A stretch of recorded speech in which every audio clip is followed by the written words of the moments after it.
7 minus 2 equals 5.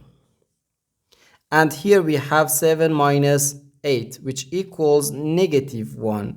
So 5 times negative 1 equals negative 5. But this answer is not correct, because according to the rule of operations, first we have to do parentheses, then exponents, then multiplication or division, and finally addition or subtraction. Remember that multiplication and division have equal priority and we have to work from left to right. And the same applies to addition and subtraction.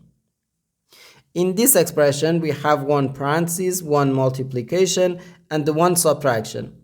Inside this parenthesis, we have one subtraction.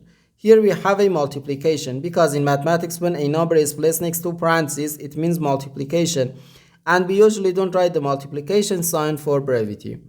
Okay, so according to the PEMDAS, first we have to do this parenthesis, then this multiplication, and finally this subtraction. If we do this subtraction before this multiplication, it is wrong.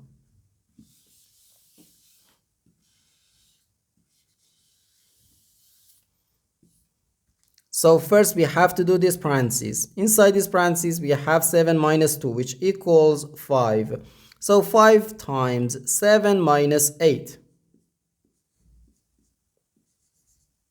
Now we have one multiplication and one subtraction.